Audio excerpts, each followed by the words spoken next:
Welcome to the Balls of Life podcast. I'm Virginia. And I'm Tyler. As we've gone through life, we've learned something important. Life is messy. It gets complicated. But we've learned this I didn't intro. like that. I didn't either. I think that was part of the issues. I paused to... Yep. Yeah. You want to try again? Yeah. You starting? Yeah. Go. This is the Balls of Life podcast. I'm Virginia. And I'm Tyler. As we've gone through life, we've learned something important. Life is messy. It gets complicated. See, it's the pause. It's the pause. That nails it. But we've also learned that we can create tools to help us jump into the mess of life and make an adventure of it. Welcome to our messy adventures of faith, family, and food. Yes. All right. I think I prefer you starting the intro. Yeah, that's probably... Yeah. Just Yeah. feels more natural because that's the way we typically do it. Yeah. Yeah. Maybe so. Yeah. I feel like there's a dozen things we could do the initial banter with right now. We could talk about the microphone thing. We do now are back to 2 microphones, but our microphone stands I have never been satisfied with, and one of them finally just gave Stopped up. working.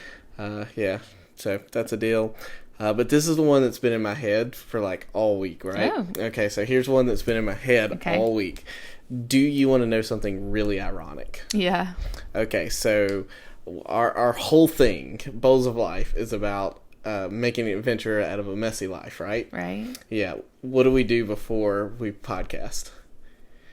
We clean up. We clean up so that the At background looks clean. Yeah, Yes. the area that will be shown in the video. Now, if you were to see our kitchen or right behind our couch. Oh, yeah, no, literally the conversation was, are we washing dishes or making a podcast? Yeah, and this is for those of you that are watching the video on Spotify or YouTube. But yeah, no, if you looked behind our couch or in the kitchen, you would see that we clearly did not do those things. We did not. And Or that's did not okay. clean those things before we started the podcast. Yeah, the funniest part about the cleaned up background is that most of the stuff that was cleaned up in the background is actually just behind the couch. Yeah. So that you don't see it in the video. Mm-hmm. It's comedy right there. It is, but, you know, aesthetics, right? People won't Yeah. watch if it's actually messy. I think it's not that people won't watch. It's just more of a thing to be distracted by. Yeah. Probably for me as much as anyone. Sure. Because Yeah. I watch it on the screen. People- I would be thinking about it the whole time. Yeah, people are already like questioning the elephant, probably the map, the piano, the ukulele, the double pianos. Yeah, there's 2 of them side by side. So, There used to be 3. we don't need more distractions. We have enough. That's fair. You know, and if they really saw the couch that we're sitting on, they'd have even more questions Hey. about our style. Listen, this $10 couch.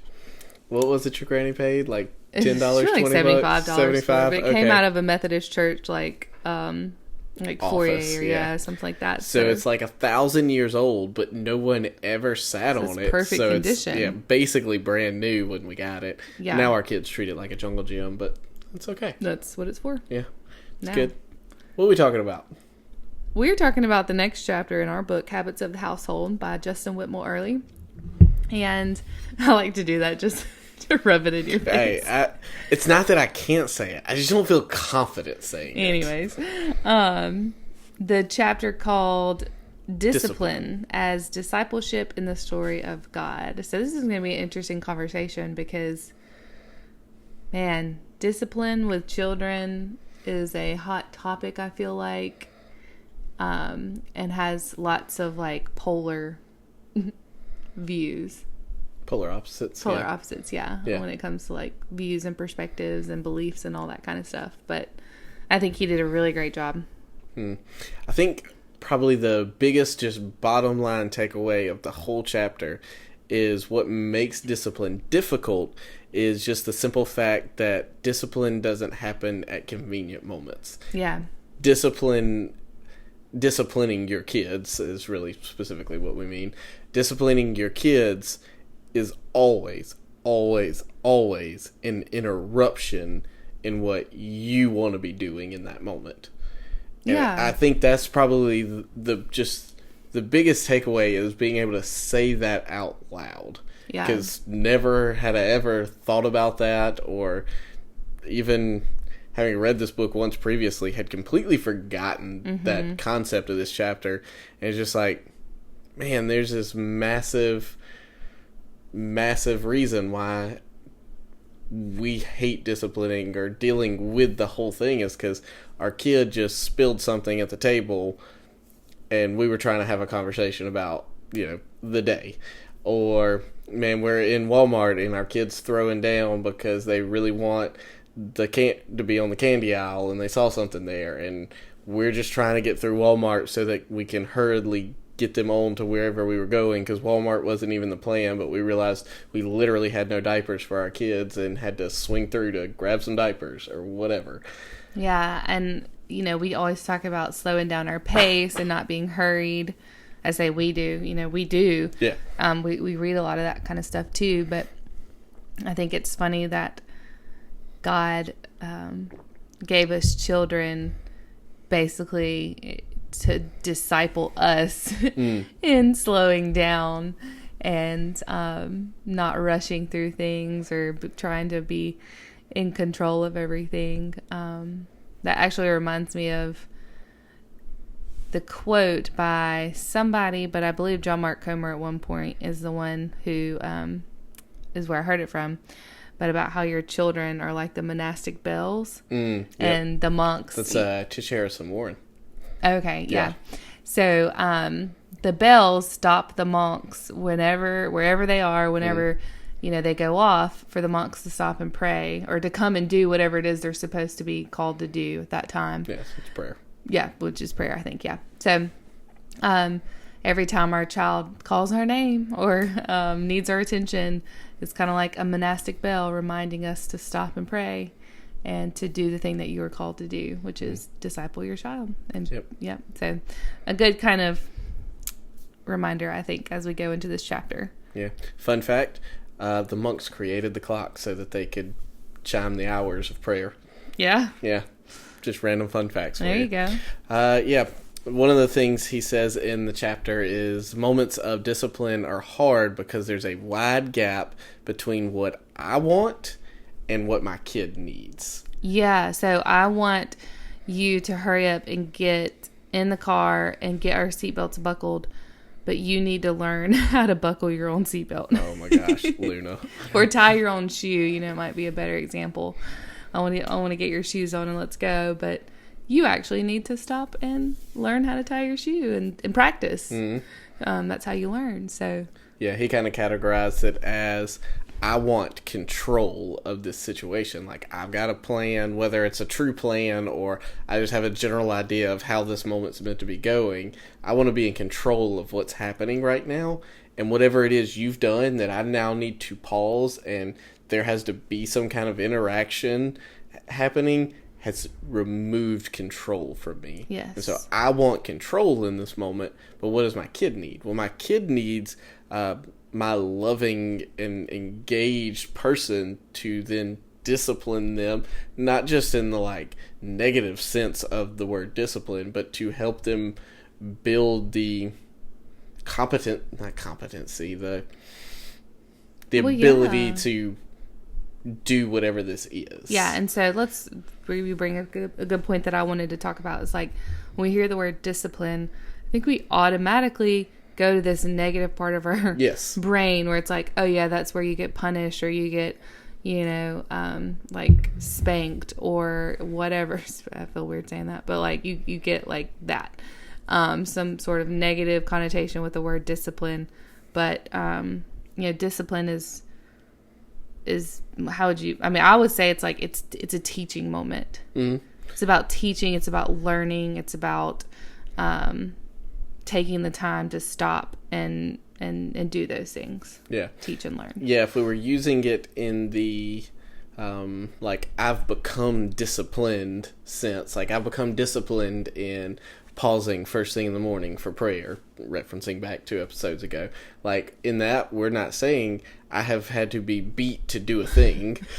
What we're saying is I have learned how to do this and have made it habit, routine, rhythm, any of those kind of words, but there's a level of muscle memory in these things as well. And so when it's my kid won't hurry up and get their shoes tied. Like, well, the discipline in that is learning how to tie your shoes to the point to where it's a muscle memory. Yeah. Same thing with Luna in the car seat, which part of that right now is just she struggles with getting that bottom to click in because it's just hard for her. And that makes sense. Yeah. It's like building strength, too, because it's hard in the sense of, like, it's physically, like, she has got to use her physical exertion to buckle that. So just kind of using that example, too, like, it's, you said muscle memory.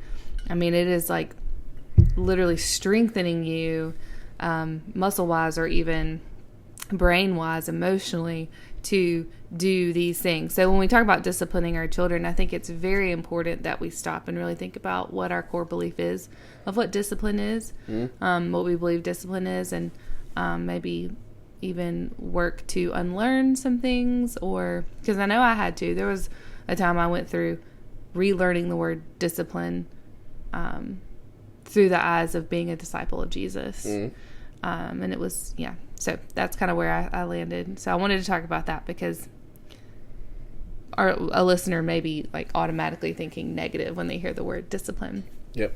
Yeah, and so great segue. Way to go. High five. Yeah. You don't actually have to high five, but I mean, I guess maybe for the audio. Doesn't matter. Discipline is not a tool for controlling behavior. It's a process of discipling a child's heart towards the right kind of loves. Not a process of discipling a child's heart towards the right kind of behaviors, but the right kind of loves. Because you can teach your kid how to behave in certain situations through all kinds of means to teach them those things, but that doesn't necessarily teach them what is good and right. Yeah. What is worth giving your heart to. Yeah. What's the phrase? It's behavior modification versus heart transformation. Yep. Like I can learn to do a thing, but that may not exactly be where my heart is. Yep. I can learn to pray on the hour every hour, but if that's not where my heart is, it's meaningless. Yeah, and so he kind of compares it to the fact that in God's story, God's response to our misbehavior is actually to love us back into relationship, no matter what the personal cost to him is. And I know it's easy to hear that and go, Old Testament, was God doing a lot of loving there? Actually, if you take the time and have the conversations, potentially, yeah. Even in genocides, yeah, and it's a long conversation there, and it's much more nuanced than I'm going to answer in this next 10 seconds. But wasn't ready for that. I know, right? But kind of one of the talking points, I guess you could say, on it, always heard, and I think sits well with me for the most part, was it loving to allow, because we're talking about the Canaanite taking the promised land in that moment, was it loving to allow an entire large people group to continue going on in idol worship, and not only them continuing in idol worship, but for them to bring up generation after generation after generation in nothing but idol worship, so that it expands exponentially, so that more and more people are being led further and further from God? Or is it loving to end that in the way that was necessary, unfortunately, in order to allow a people that themselves didn't do a great job, but in some ways at least gave some opportunity for a people to come in and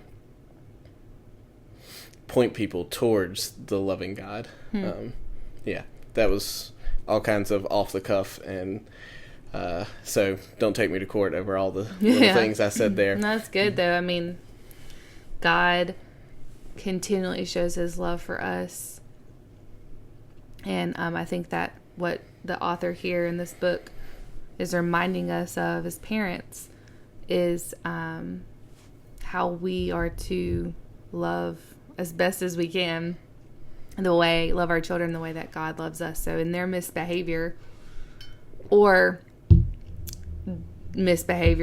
just them being children, just loving them into relationship versus like punishing them into, tension and dissension. Yeah.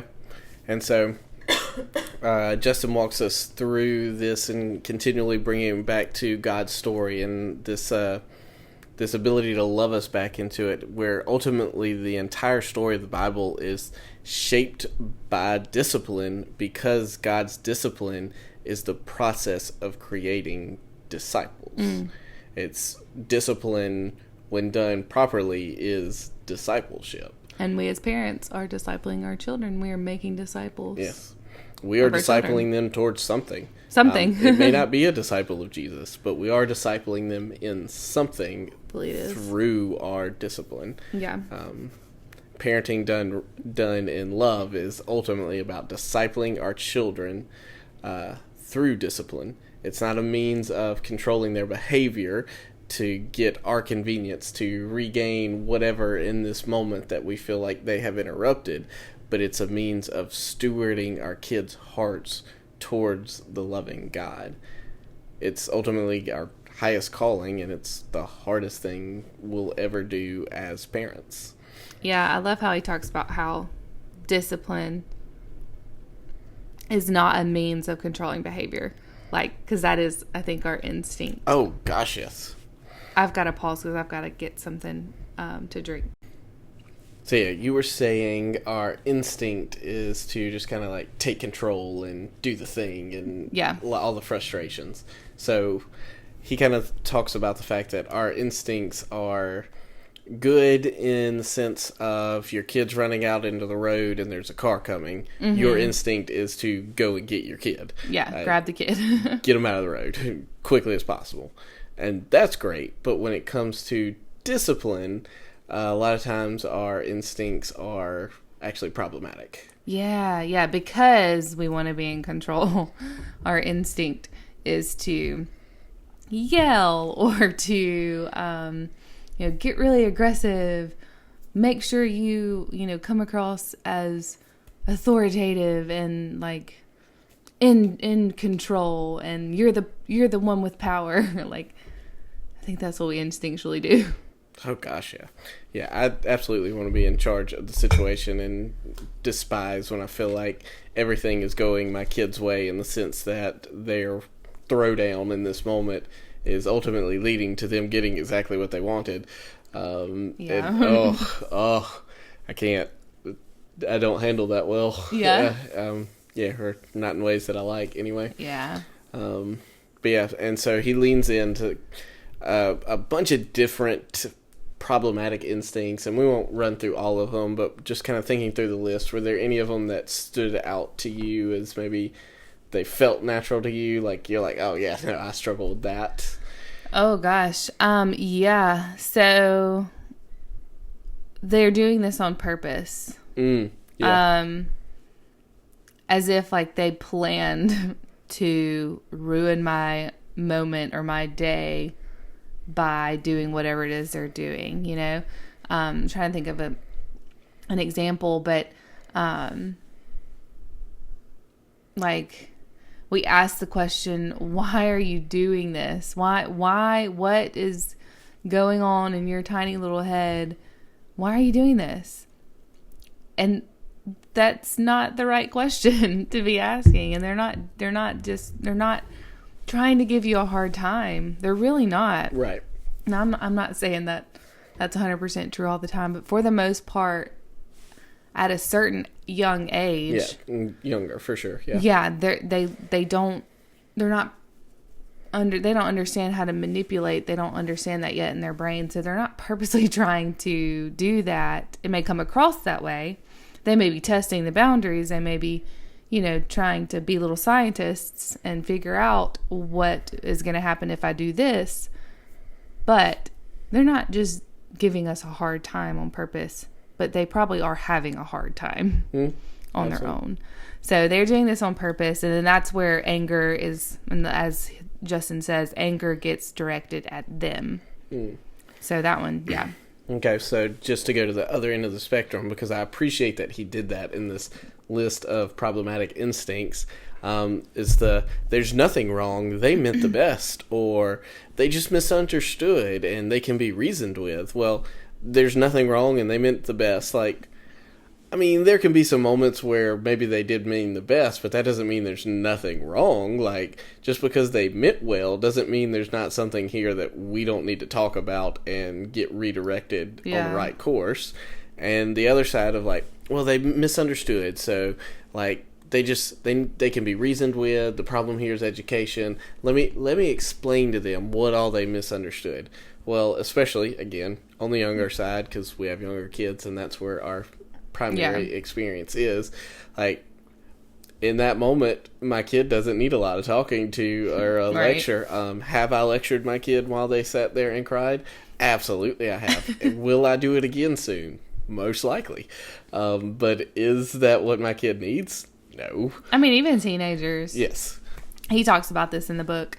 Again, we don't have teenagers, but like, I don't know. This is what I think about. This is what I try to think about. Like, at the end of the day, when it comes to how I treat my children, treat my children how I would want to be treated. Mm-hmm. And so I say I guess I thought I was going to have another point to that, but that basically is it. Treat my children how I want to be treated. And so sometimes the question is, if I were my child in this scenario and my husband came and said the things to me that I'm saying to my child, how would those things make me feel? And maybe the question comes up of, or the statement of, well, they're a child, they're not an adult, so that analogy doesn't work. Actually, drive the point home a little bit more with that, because if we as adults have problems with managing our emotions and taking control of our body and our voice, then how much harder do you think it is for a child from 0 to 25? Because I'm going to say all the way up to 25 years old, because your brain is still developing until you get to be about 25 years old. But, your children, how much harder do you think it is for a child? So, treat your child even better than the way that you would want to be treated. And, if I were crying because I was having an emotional breakdown because I can't control my emotions in this moment, and my husband was looking at me and just saying, why are you crying? Stop crying. Stop whining. Or not that you say that all the time, constantly to the children, but I'm trying to use a multitude of examples. Or lectured me into why this scenario is what it is. I would not appreciate that. Like, it would not have any connection. Like, there would be no emotional connection. There would be no validation or understanding. There would be no empathy in that. I would feel unseen and unheard, and quite frankly, would want you to go away, which is what we've been told by our children before, or one of them. Go away, leave me alone. Yeah. So, yeah, and I hate that I'm going to admit it, just to be completely honest and relatable. But one of the ones I hate the most on this list that I have related with is, I want them to feel pain or shame for what they've done, and not necessarily physical pain, though sometimes I'm like, bah. But it's more so just like, I want them to understand that they are affecting, like, for example, like nighttime. It's like, I want them to understand that my bedtime is now affected. And so I want them to feel the pain of, like, letting me down, like messing up my bedtime because I'm having to stay in their room and help them go to sleep or whatever, and I feel so icky, but like, I think we all can relate to some of these to some degree. So yeah, discipline is really discipleship, and moments that need discipline never come up at the most convenient of times. It's always the least convenient times, and our instincts are most often problematic. It is rare that our knee-jerk reaction is to just show up with loving kindness, and without just full-on dismissing everything. Usually our loving kindness is just trying to dismiss it or move past it. And is that really loving kindness? It's a lot of grace, but no truth, and you really need both. So we need habits that help us practice discipline as discipleship, because, again, we've got wrong instincts. And until we, or as we see our children as problems to manage instead of image bearers to be disciplined, to be discipled, we end up making these moments of discipline about us and not as much about their discipleship. So we gotta get to the habits part of the discipline part of our day. So he lays out 8 habits that walk from the very beginning to the very end of the discipline process, and he put them in the book in a pyramid. I liked it in concept, but it's not overly necessary to see it. I don't feel like it was helpful visually to some extent, but it wasn't just like the most helpful thing ever. Imagine the food pyramid. Page 77 if you have the book. Got a copy of the book, but then also if you have a copy of the book, you've seen it. See it when you get there, and it's fine. Anyway, the pyramid of discipline, as he calls it. We have to think through how our habits of discipline can mirror the storyline of God's love for us, and ultimately have discipline building towards its not penultimate, but kind of its ultimate point, its ultimate goal of reconciliation. So again, walks through that in 8 habits, and habit number 1 is where everything is just like founded and rooted in, and that's establishing loving authority. Because discipline as discipleship isn't actually discipleship. Discipline can't be discipleship if it doesn't start with a loving authority. Because otherwise, if it's just about getting our moment back, or getting back to what we were focused on, if it's moving past this, and I'm super guilty of that one, I'm just trying to get us past this moment. Like, what gets us past this moment without me overly giving in to my kid? That's my natural instinct, is how do we get all of these tears, or how do we get on to getting into the car? How do we get past this moment? When most of the time we really just need to stop. Yep. Slow down, give a hug, let the tears come. And so it all starts with establishing a loving authority, of letting our kids know that we love them deeply, but also that we are the authority in this situation. I obviously God is a representation of God, our loving authority. And I think about just in some of the work that I do with whenever I have a teenage client, I really want to look at the parents and say, yes, I will have sessions with your child, but what's most important is that you are still engaged in this person's health and recovery. Right. And because the parent is the provider and the authority. And it's just like a good reminder, this book, reminding, like, whether your kid's 4 or 14, and I would say all the way up until they're like out of your house, they need a parent who's in charge and is going to, show their authority or have authority.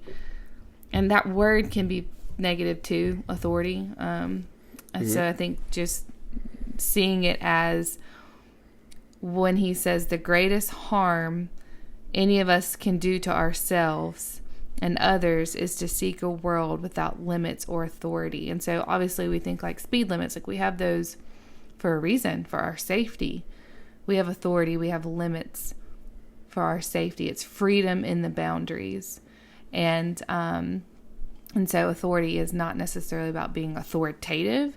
It's just about being, how can we describe that? As being the one who's in charge and sets the guidelines and sets the boundaries, sets the limits. Sets the boundaries, I mean, it's that reminder that no one is autonomous. No one is without authority. We are too, even as parents. Every parent needs to put guidelines in place and protect us. And do you know what parents need? Someone who's putting guidelines in place to protect us. Yeah. Like, we probably need that just as much, if not more so, than our kids do. Because if we don't have guidelines that are keeping us on the straight and narrow, if you will, like, are protecting us from our own dumb selves. Yeah. Like, we're going to do dumb things, and then our kids are vicariously going to also be doing dumb things. Mm-hmm. Or vicarious may not be the right word. They'll be mirroring our dumb things. Yeah. So we start with establishing a loving authority to let our kids know we love them deeply, but that we are the one who set the guides, who set the boundaries. Yeah. One more thing before we move to the next one. I really love Flourishing Homes and Families on Instagram. I think that's the handle. But one of the things that they teach is, as parents, having a trust-based obedience from your children versus a fear-based obedience, and working towards that, a trust-based obedience. And I think that goes along with a loving authority. So it's not authority, not out of fear, but it's out of trust. Yeah. And this one, as a habit, I think technically begins before the literal discipline moment. I'm not sure if he says that in the book or not, but this isn't something, you don't just establish that in the moment. It is something you have built up. That's why it's the foundation. Yes, the foundation of it beforehand. We are continually showing our kids that we love them deeply, but that we do set the guides. We do set the boundaries. And because we have done that, then we can do all of these other things, and they believe it to be true, and hopefully it all is true. So then the second one is to pause for a moment. Because guess what? Mm-hmm. We just need a second. Mm-hmm. Like, our kid probably needs a breather. Whether or not they take it, debatable, that's on them.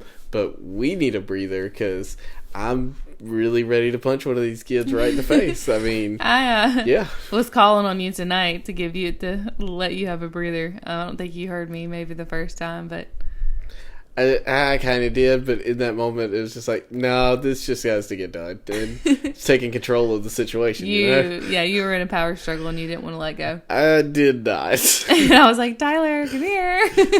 And I said no internally. Yeah, so pausing. I think for me, I think I've gotten better at this. The hardest is when I'm really overstimulated, like it's all three children crying at me and we're trying to get out the door. I'm trying to, fix a meal or something. But, being home with them all the time now, I've been definitely tested. And so this is one thing I feel like I'm doing better at, but obviously still have a lot of work to do, especially with the next habit, which we'll talk about. But pausing for a moment. And he even says, like, sometimes you as the parent need a time out. Yeah, no, I appreciated that kind of visual. Yeah, and for me, I mean, it's taking a breath has become just a pretty natural thing in a lot of different spheres of my life in the last 2-3 years.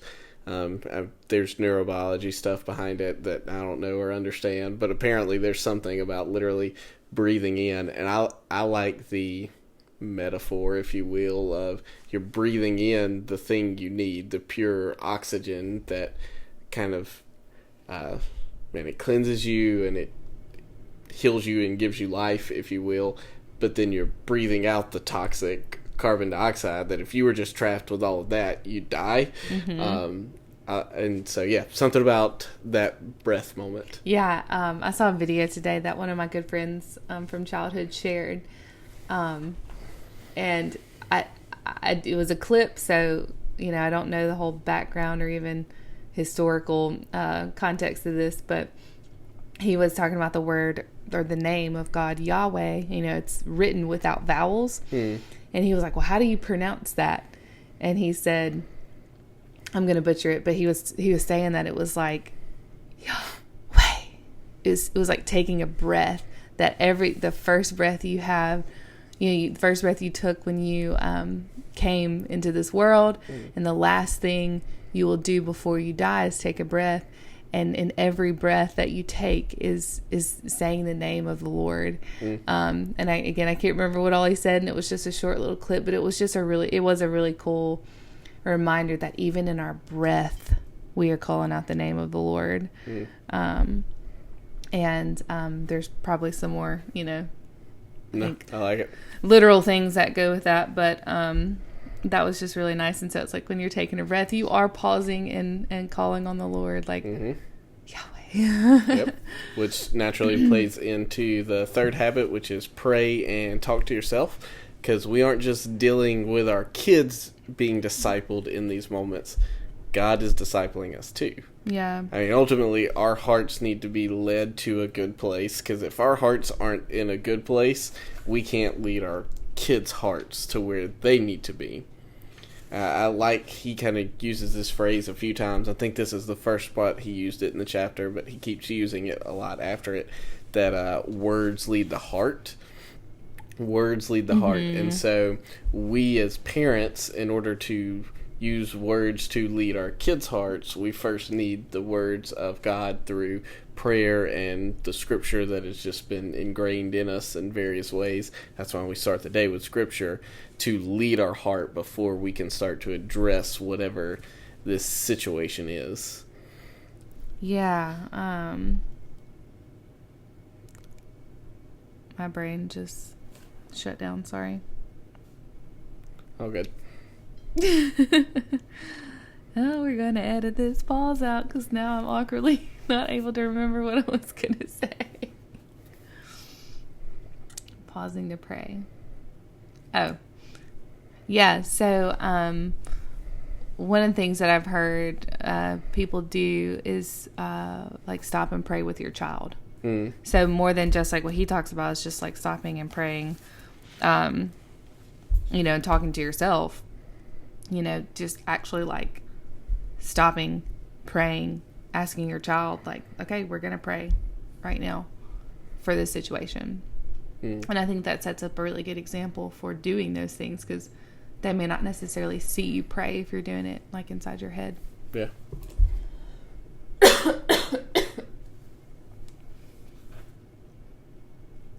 Let's make it yeah. Ultimately, if we don't make prayer a habit of our discipline patterns, then we're making a habit of parenting without God. Yeah. Like in the most stressful and feels like high stakes moments of parenting, disciplining, we're saying, I'm going to choose to do this without God. Yeah. And that feels dumb. Like, just to be like completely blunt, I think I'll speak for myself, parent without God, because I'm parenting out of reaction or, instinct, like we said, which can be problematic. So, yeah, I think a lot of times I do parent without God. Yeah. Which is not a good thing. That's good reminder. Habit number 4, you use body language and space more than words and threats. Gentle hands, gentle voice, gentle eyes. I think it's what it was. What's that from? Was that just something I heard from a friend who read out of a book, remember. I think. But it's just a reminder, like, your face and your hands, which is body language and space. Yeah. And then your voice. Yeah, your eyes. He talks about your shoulders, how tense you are is really kind of the referencing there. They're all doing something in that moment, and they're communicating. Yeah. And hopefully they can communicate the love of God, or they're communicating something else. And chances are they're actually communicating way more than our words do. So getting the attention, or first of all, being aware of what ours are doing, but then getting the attention of our kids' eyes and their bodies, and it helps us get the attention of their minds and souls as well, because they're also embodied. Just in the same way that whatever our bodies are doing is communicating something, what their body is doing is communicating something, and most often it's communicating, I don't want to hear this, I don't want to be in this, I am overstimulated, I am overwhelmed, I am angry, sad, fearful, whatever, or just wild because I'm super way too excited and it's making me do crazy things.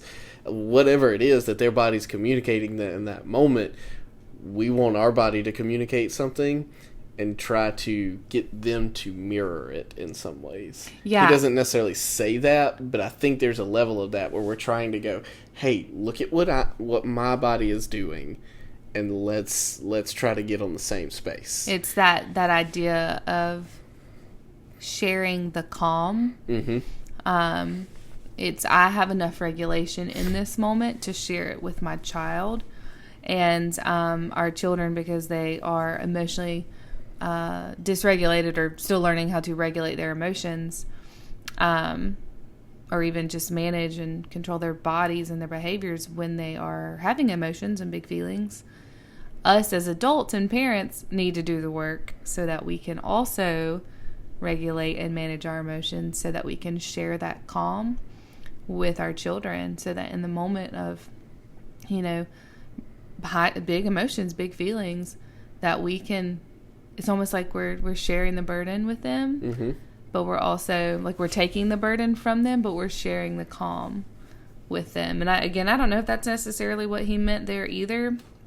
Yeah, I think his primary focus was on just getting hey, their what attention. Are you communicating, and then get their attention. Yeah. And a good way to know that you actually have it is to be able to lock eyes. But I think that's just furthering some of it. He also talks about pulling aside, like, mm-hmm. getting out of this situation or the area if you're in a public space, especially, because that kind of gives you guys the release of the pressure of all of the public people seeing visibility. you, And I mean, it's that both relieves the pressure from the kid, but it's also relieving the pressure from you, because oftentimes if we're in public situations, we're feeling really embarrassed or self-conscious, whatever, about how our kid's acting and how it's reflecting on us as parents, and what is everyone thinking about mm-hmm. us as parents.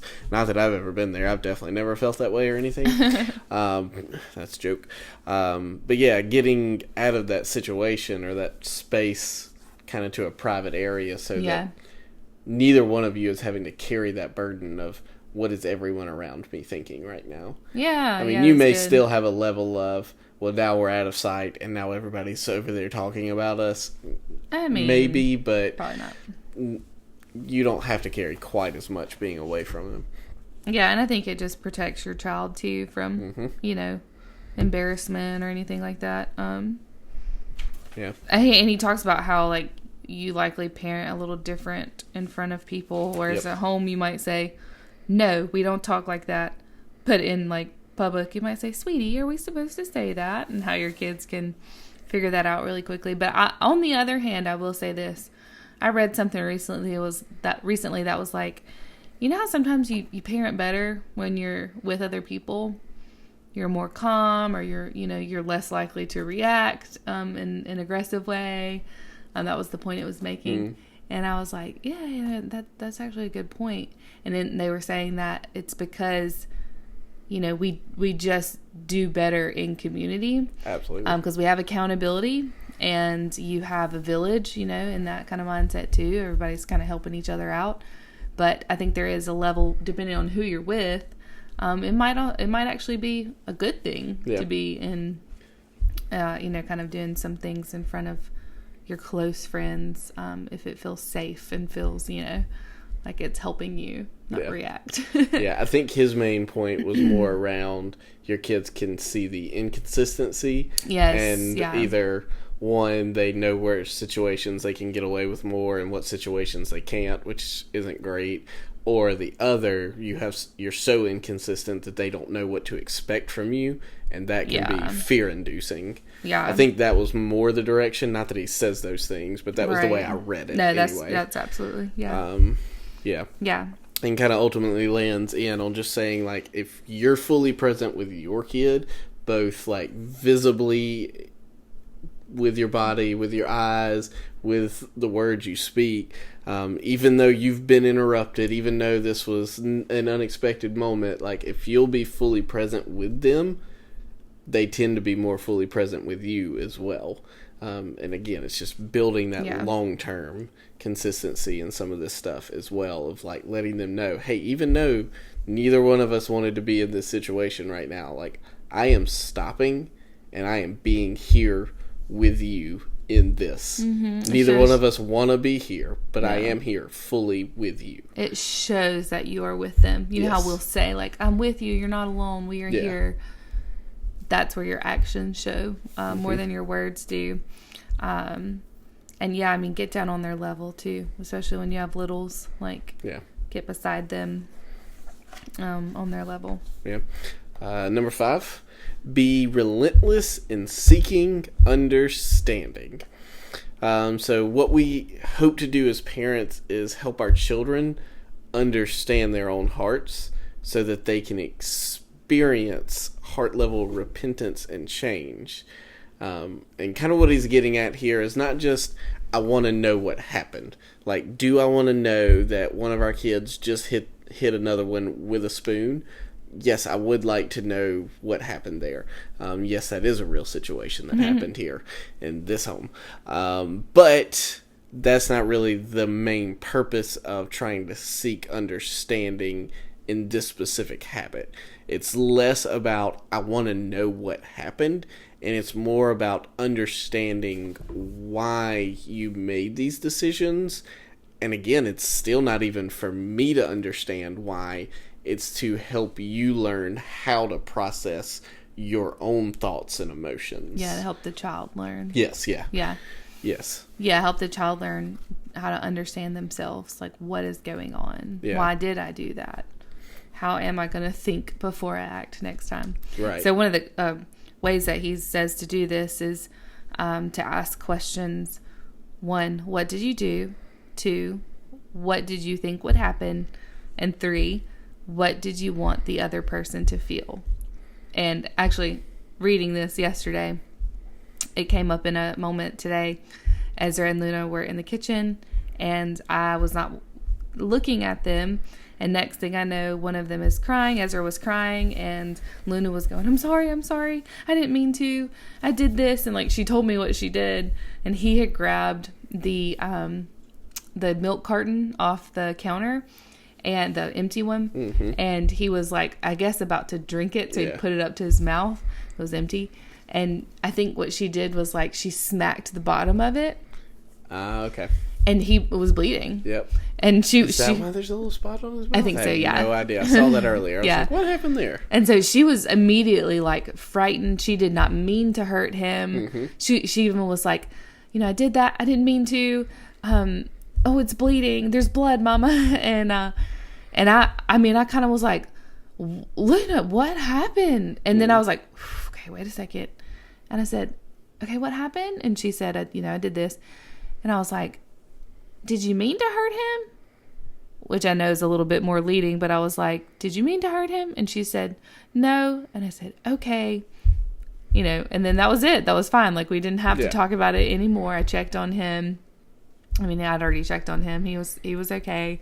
But it was a good moment because, like, initially I wanted to be like, what in the world are y'all doing? Like, I was trying to get us snacks packed so we could get out the door to the museum. And I wanted to react that way. Like, what is going on? Why did you make him cry? Think before you act, Luna. At 5 years old, which is like a concept. They don't have impulse control yet, so not a concept they can do. So anyways, it was just a good moment for me to stop and go, okay, like, now if she just said, oh yeah, like, I meant to hurt him, which sometimes she does, like, she'll hit him and be like, oh, I hit him, and like, she did it because she was mad, like, she knows. So that's going to be a good opportunity for us to ask her, oh, well, why did, what were you trying to do there? Why, how are you trying to make him feel? Yeah, and there's a level of this when Justin's talking about it, like, he is actually trying to get his kids specifically to feel the weight of what they've done. Yeah. And he'll talk about that some more in one of the later habits. But just like, I want my kid to feel the weight of that because I want them to recognize what's in their heart. That's kind of what he's trying to get to, is like, I want my kid to be able to process on their own and understand what's going on in their heart, not just to see the good things that are there, but to see the evil and wickedness that is in us because we live in a broken, sinful world. And like, I want my kid to recognize that is in there so that they can take further steps past that. And again, we'll get into some of that in a moment. But as he asks these questions, it's not about finding answers. Like, these aren't really so much about the answers or the solutions. It's about connecting with his kids so that his kids can learn to connect with themselves, and most importantly, that both of us can learn how to connect our hearts to God, because the better we know ourselves, the better we learn how to connect to God. It also shows our kids that we're not as so much about controlling their behavior as we are wanting them to find, or more, how's he say it? It's about us finding our kids in the same way that God comes to find us in our brokenness. It's not just that God shows up to go, what the heck did you do? It's that he comes to show up and go, hey, what happened here, so that I can help you understand what happened here, so that I can provide healing on this situation. Yeah, it sounds like the fall in the Garden of Eden. Absolutely. When God shows up, he came to find Adam and Eve, and he said, hey, where have you been? What's going on? What happened? He knew, but... Right. There was no question of what happened. Like, I actually was thinking Cain and Abel, and you went just the story before. Just like, where's your brother? Yeah. Like, I'm fully aware of where your brother is. He's hanging out here with me, because you murdered him. Yeah. Yes. So next habit, number 6, think carefully about consequences. Consequences are helpful only in so far as they move us one step closer to reconciliation. Pretty sure we said it on the front end, but the ultimate goal with all of it is to get us to reconciliation, and consequences are only helpful if they're helping us move towards reconciliation. Yeah, so I think this particular habit is one that we have to think about, maybe what we're doing when we're trying to disciple or discipline our children, because consequences can be all kinds of things. Their consequences are not necessarily the end, but it's a means to get to the real end, right? Which is reconciliation. Yep. Yeah. So he uses examples like grounding a teenager or putting a kid in timeout may be helpful for stopping a dangerous or rude behavior, but that is not so much a consequence as it is a habit of pause and intervention. So, we think about consequences like, is this actually leading to reconciliation, or is this just causing my child pain for what they did? Or is it just me trying to control the situation, or even just control my child to make them mad, to make them feel afraid or upset for what they did? I think that's where we really got to think about what we're doing when it comes to consequences for our children. Yeah, he talks about consequences should always be related to the problem. If a consequence isn't related to the problem, it's probably not a consequence we should use. If it's not related to the problem, it also needs to be immediately understandable at our kids' level. So as they get older, they can understand wider reaching consequences, and so things don't have to literally like, you did this and here's the immediate consequence. It can spread out a little further because they're capable of understanding, hey, I don't get to go to the thing next week because of the way this happened, as long as they're related in some form or level. I think that the related part is really important. Yeah, it's the key one for sure. But just kind of saying, remember that at their level, like if they can't understand it at their level, that can't be the consequence for this, because to them they're just two unrelated things. Even if they are technically related, if they can't understand how they're related, then it doesn't count.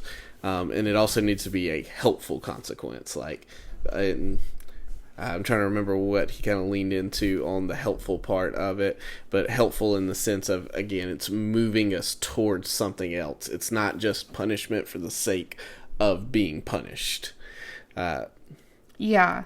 I think he says it's different if they are fighting over a toy and the consequence is taking the toy away. That's related. It's immediately understandable and helpful. Because they quit fighting over it. Right. But threatening, I'm not buying you any more toys, is both a lie and wasted words. So, we think about like natural consequences. Like there are natural consequences to our actions. Like, for example, if you don't, wake up on time, then you're going to be late to your meeting or something. Yep. Those are natural consequences. And honestly, I think for let's say a teenager or something, I think the consequence there is you let them be late. Mm-hmm. You let them feel the weight of that. You don't come to their rescue, you know. And again, this is depending on your, your situation, whatever. But like you let them, and that's the consequence. You don't have to ground. You don't necessarily have to ground them from, TV or whatever because they failed to manage their time well. That's not the discipline. The discipline is, I was late to my meeting and I missed out, and I'm probably not going to do that again. Yep. And but then there's also, so that's like a natural consequence, but I think there's also consequences like the example of taking the toy. It's not natural that the toy disappears, right? When you're taking a toy from a friend. But when your parent sets that boundary with that loving authority and says, I will not let you, take this toy from, your sister, or I will not let you hit with this toy, so I'm going to take it from you. That's a related consequence. It's a, maybe not quite natural, but it is related. Yep. Versus, I'm not going to buy you any more toys. That's good. Yep. Consequences need to ultimately be giving time and space to be reconciled. They should be pushing us back towards loving God and loving each other, because that's where discipline as discipleship is trying to go. It's always trying to get us to a place of we're reconciled. Anybody who's involved in this needs to be reconciled, or we simply need to be reconciled to God for our sinful actions.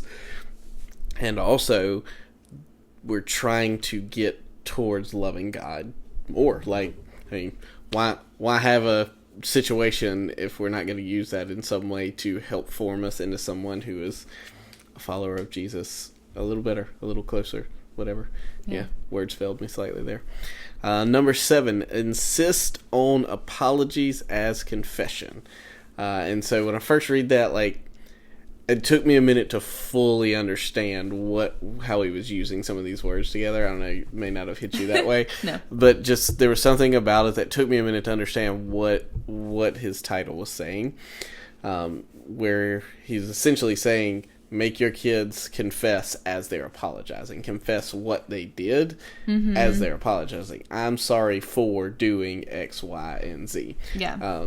He didn't say that as clearly as my brain needed. No, he doesn't. And that's where I think I was just like, what do you mean apology as confession? And so when it finally clicked, I went, oh, okay. We have to say our sin out loud so we realize how nasty it is. Yeah. Which helps make us want to turn from it. So we help our children learn to repent when we make a habit of helping to lead them to confession. So, nobody wants to do that, but, leading them to that, I think, is kind of helpful. And I go back and forth with this. He did a really good job of convincing me, because to me, I'm like, that's empty words, just making my kid apologize. Mm-hmm. It doesn't mean anything when they just do it because mom and dad told them to. I get it's a practice, and so that when... one way that I've heard it done is okay, when you're ready to apologize, and this might be obviously when your kids are a little older, when you're ready to apologize, you need to reconcile with your siblings or what have you. And so you're still kind of like enforcing an apology, but you're not making them just say sorry for the sake of saying sorry. I actually heard that, kind of scenario from a friend. But I do kind of struggle with just saying sorry, but not actually meaning it. But he did a really good job of talking about it as like a liturgy and also a confession. Yep. So it's, I'm sorry for hitting you. So I've now had to say out loud that I punched you right in the face. And when I say out loud that I punched you right in the face, I don't feel great about that. Yeah, Tyler doesn't punch me, just for everybody listening. When we talk about hitting, it's one of our children who hits the others. Correct. I'm sure you can guess who. But anyways, him like saying, I'm sorry I hit you. Yeah. So I have to say it out loud so that I'm faced with the reality of what I just did. Yeah. And it plays back to, I'm also remembering, because you asked the questions back in the 5th habit of what did I want to happen when I hit you. I'm sorry I hurt you. I wanted you to hurt. Yeah. Like I hit you because I wanted to hurt you because you had hurt me emotionally. Yeah. And I think about our kiddos hitting at such a young age as our 2-year-old is a communication. Like yes. They're trying to communicate something. So again, depending on the age, it might depend on like what they're trying to communicate and how you get to the, you've got to get to the root of that to understand. But it's, I'm sorry I hit you. I'm sorry I hurt you. And then what is it that you're actually trying to communicate in this moment? Oh, you hurt my feelings. Or you won't let me play with that toy, so I'm going to hit you. In Ezra's case, I'm going to snatch it from you, hit you with it, and run, because I know I wasn't supposed to do that. Oh, yeah. So I say all that to say, I like how he talked about it as a liturgy, and how sometimes just, he considers, he tells us to consider like worship services. We say words of confession, we sing songs, and he doesn't really necessarily mention that, but, and we do these things, and it may not be what we necessarily mean right away. We may not mean, that, I think of that song, The Jesus Way. If you hurt me, if you hurt me, then I don't know what exactly he says, but it's like, if you hurt me, then I will forgive you. We may not always actually really mean that when we sing that song, but sometimes singing it multiple times, it does, like you said, words lead the heart. And so it kind of goes back to what he was saying about leading the hearts of our children.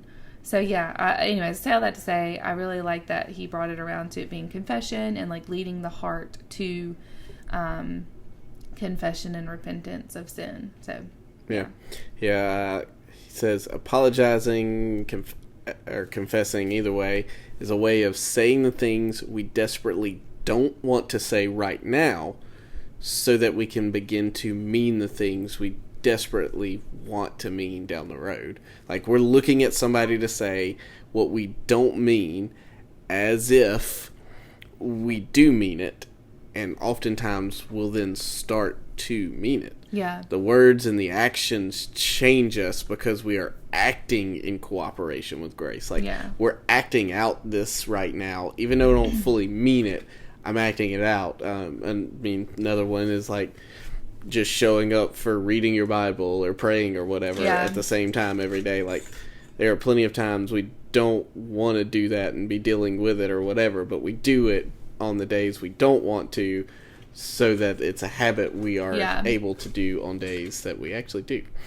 And the last thing he says is like confessing through apologies to our own children. I think that's so important. It's like when you realize that you said or did something wrong, or that wasn't the best, or felt icky, like, say you're sorry. Yep. And like confess what it was.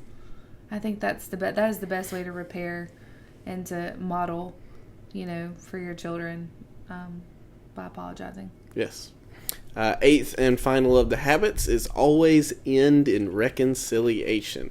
No matter where we begin, we're always building to reconciliation.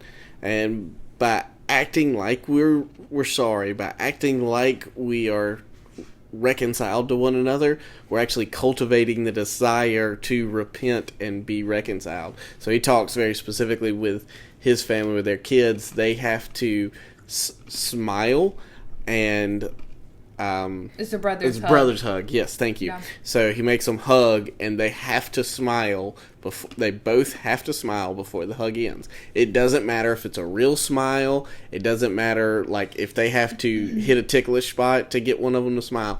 They have to smile just as the act of like I'm letting go of some of those emotions in me. Because when you kind of laugh, you smile, whatever, like a small kid when you tickle them when they're upset, and you try to tickle them to get them to recenter because they're just like way too upset about nothing, and they'll try to fight that laugh, but then they finally start laughing. That's kind of the mindset he's going with here, is that if we'll act like we are reconciled to each other, we're quicker to move past all of those things that might just ruminate inside of us otherwise. And I appreciate that it's kind of putting a wall between you and those thoughts that you could easily ruminate on by just even pretending like you're okay with the other person for a moment. Yeah, I think it pretending might be a strong word, but yeah. It's performative maybe a little bit, I think, but I think it's definitely effective. Yeah. I like how he says, the act of holding someone and smiling is where they remember that life is much more fun when we play rather than fight. So I like that too. It's just a practice. And I was like, we might have to incorporate something like that. Now that'll definitely have to look different for older kids. Sure. Even because they can obviously pretend to smile and give a high five or whatever, but it's probably more of along the lines of saying out loud, like, hey, I'm not really over it, but I know we're gonna be okay in a little while. Like, just saying that out loud so that you hear yourself say that is probably more once you get into some of those more teenage years kind of things. Like, hey, I'm still pretty upset with you, but like, I know we are gonna get past this, and it's really probably not gonna be a big deal when it's all over. Yeah, something like that.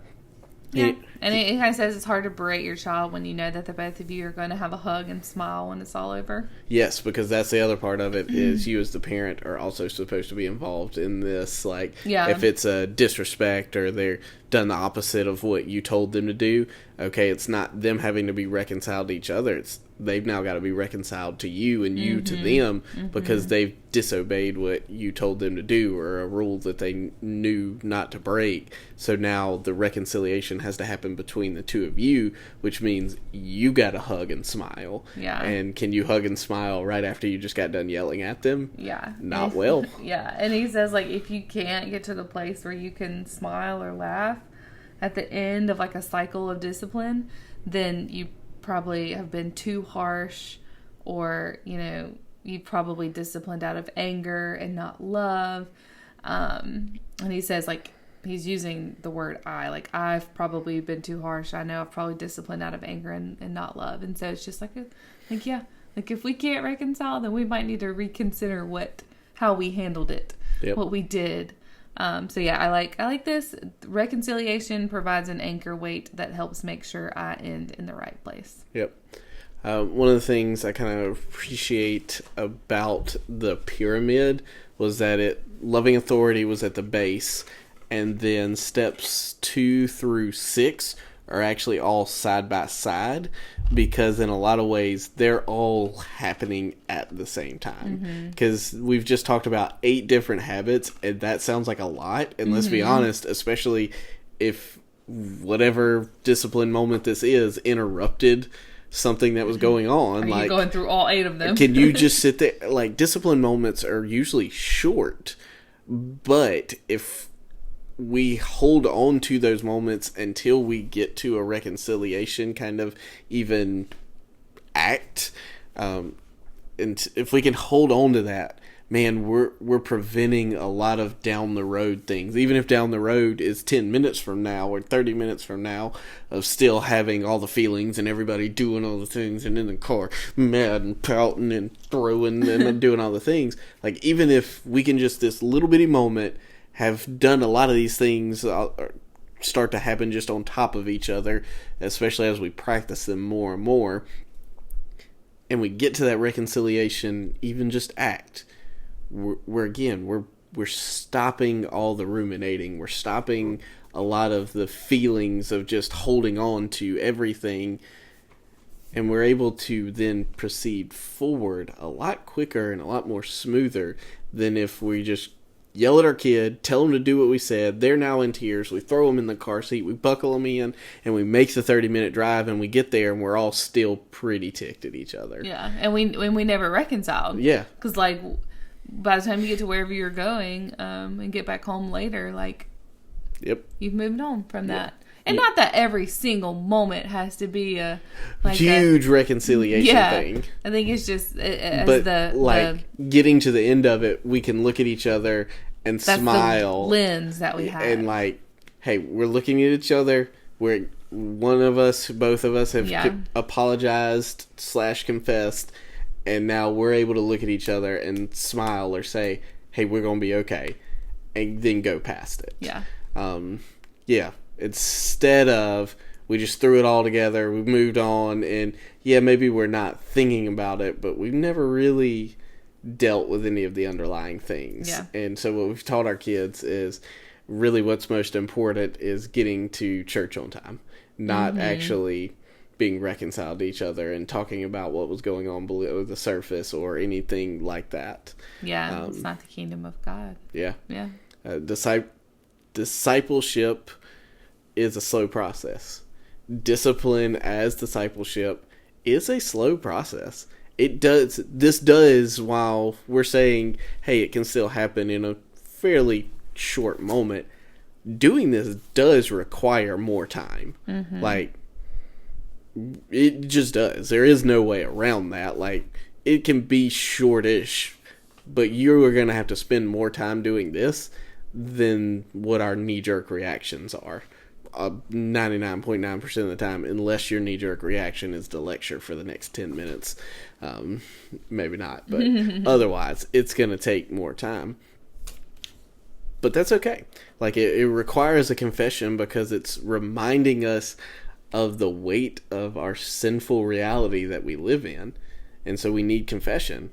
It also requires reconciliation because it reminds us of the depth of God's love and our love for one another as well. Like, that's ultimately what God is trying to do, is he is trying to reconcile the world to him. And we can be reconciled to him through Jesus. That is the ministry of reconciliation has also now been given to his followers. If I'm not mistaken, that's 2 Corinthians 5. The ministry of reconciliation has been given to us. It may not be 5. I can't remember. Doesn't matter. And so that's our job as parents, is to live out that ministry in our homes with our kids, with our families.